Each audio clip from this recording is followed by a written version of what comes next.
What's going on, everyone? This is Vance and this is my weekly show where I talk about everything that has happened in the past week. And since there's a lot of news to go over, let's just jump right into it with sports news. The first bit of sports news is that Jeff Fisher has officially been fired as the LA Rams head coach.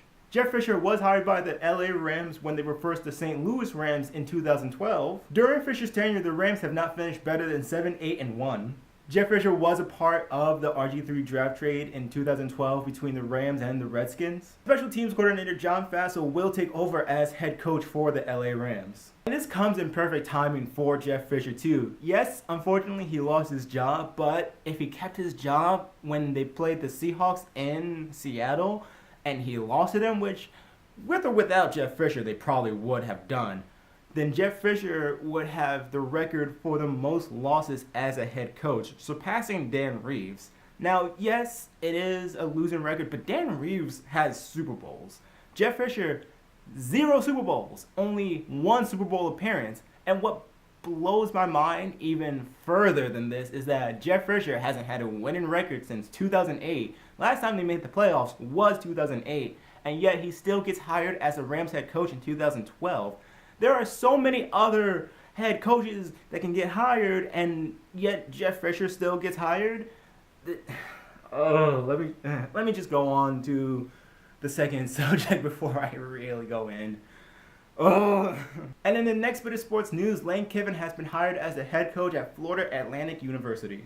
Lane Kiffin is the current offensive coordinator and QB coach for the Alabama Crimson Tide. His last head coaching position was at USC. He will remain at Alabama through the college football playoffs. And the first big signing that Lane Kiffin announced was the signing of former FSU quarterback DeAndre Johnson. This is a little bit more different for me because I remember a time when Lane Kiffin was the head coach of the Oakland Raiders that Al Davis, the former owner, rest in peace, the former owner, got out of his deathbed to say on national television that Lane Kiffin is a pathological liar. So, I don't know, maybe that's just the biggest red flag that anyone could get. When the owner and a storied professional owner of a professional football team says the head coach is a pathological liar, how can he gets hired as a head coach? I don't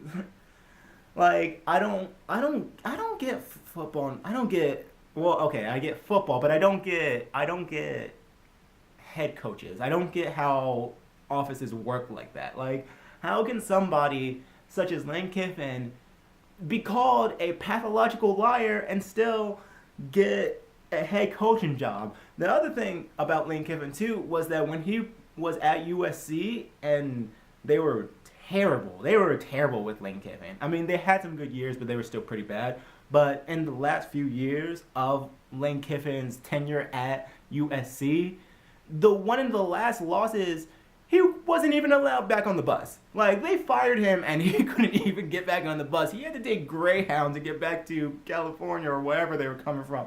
But still, it's just like, just keep him at offensive coordinator. He's not going to do anything. He's like, I don't know how he's going to fare at Florida Atlantic University. And yeah, DeAndre Johnson is a big signing, but still, I see Lane Kiffin being gone in 3 years. That's my prediction. Lane Kiffin is going to be gone in 3 years and be offensive coordinator somewhere else. My last bit of sports news, Brock Lesnar has been suspended by the UFC for 1 year. The reason for the suspension is because Brock Lesnar has failed multiple drug tests for his return fight at UFC 200 against Mark Hunt. Brock Lesnar was also fined $250,000 of his $2.5 million purse that he made at UFC 200. It was revealed that he tested positive for the anti-estrogen drug but not pulled from the events. And the start date for the ban is UFC 200, so from July 9th on is the year-long ban. And I gotta say, when I saw that fight, it was a little odd to me because I didn't think Brock Lesnar still had the UFC fighting in him. But when he faced Mark Hunt, he just absolutely demolished Mark Hunt. Mark Hunt is a guy that can knock you out with one punch. Like, this guy, Mark Hunt can one punch you and just walk away knowing he knocked you out. And yet, Brock Lesnar, who hasn't been in the UFC for years now, was able to just take him down with a fury of punches. So it was kind of odd to see that happen, and yeah, I'm pretty sure he tested positive for that type of stuff. Now moving on to entertainment news. The only bit of entertainment news that I was able to get, unfortunately, is that Alan Thicke has passed away at the age of 69. Most people know him as the star of the TV show Growing Pains. There are other people that know him as the father of the Blurred Line singer Robin Thicke. According to TMZ, he had a heart attack while playing hockey with one of his sons. It's kind of crazy because when I got this news, I literally just got out of watching the second season of Fuller House, where he was on that show starring as Mike, I think it was. And to see him there and then to hear this news is just tragic, and so young too. And now moving on to nerd news. The first bit of nerd news is that David Ayer will return as director with Margot Robbie for the all-female led DC villain movie Gotham City Sirens. David Ayer recently directed the Suicide Squad movie that starred Margot Robbie. Margot Robbie will be reprising her role as Harley Quinn in the Gotham City Sirens movie. For those that don't know, Gotham City Sirens is a recent comic book series in DC that stars the popular female villains of Batman's Rogue Gallery. So, Poison Ivy, Catwoman, and Harley Quinn. And this is big news because this will be the first all-female led ensemble comic book movie in history. And the person who has probably the biggest weight on their shoulders right now with this movie is David Ayer. The reason behind that is because, one, David Ayer did direct the Suicide Squad movie, which didn't come out to the greatest reviews, but I feel that's more of the studio's fault than anyone else's fault. And also, David Ayer isn't really known for female leads in his movies. In most of David Ayer's movies, the female lead characters were just pretty much wordless symbols. Like in End of Watch and Fury, they were just pretty much endless sex symbols for the male lead characters.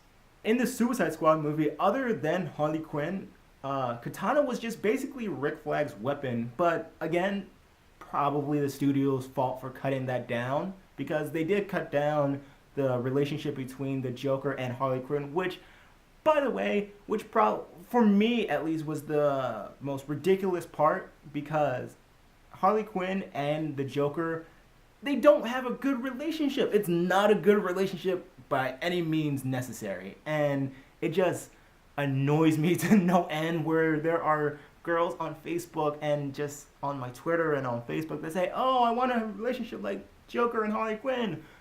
Like, why would you want something like that? Dude, you obviously don't read the comics or watch anything on the TV show, because Harley Quinn is just basically a tool and something for the Joker to be. I mean, the Joker really doesn't even care about Harley Quinn. The only reason why Harley Quinn is still around the Joker is because the Joker feels obligated towards her. And I know that's kind of bad to say, and yes, Harley Quinn did recently in the comics just dump Joker in the most badass of fashions. But still, in comic history, Joker did not care about Harley Quinn at all. So it's just a little weird for girls to be saying they want a relationship like Harley Quinn and Joker. But I'm getting off topic.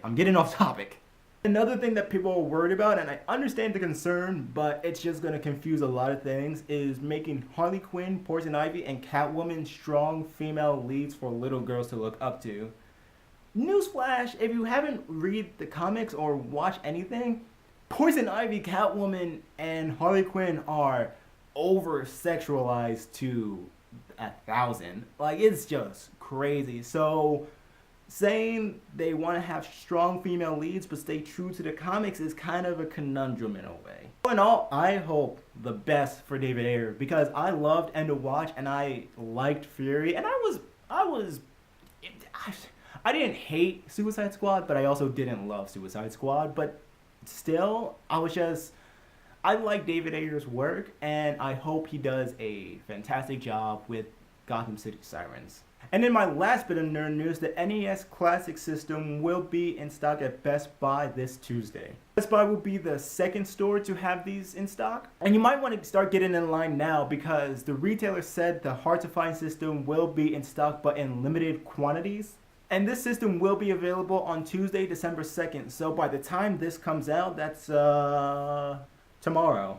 During the month of November, the NES Classic system sold for 196,000 copies. And the resale market for this system has gone up exponentially because this $60 box on eBay has been selling for about $200, and that's the lowest it's been selling for. This just shows American greed and what anyone will do to get their hands on something. Something that costs $60 is selling on eBay for $200. Like, oh, people, and I feel the people that are selling it on eBay are just selling it just to make a quick buck. That's all I believe. That is, I can't believe that they got tired of the NES system that quickly.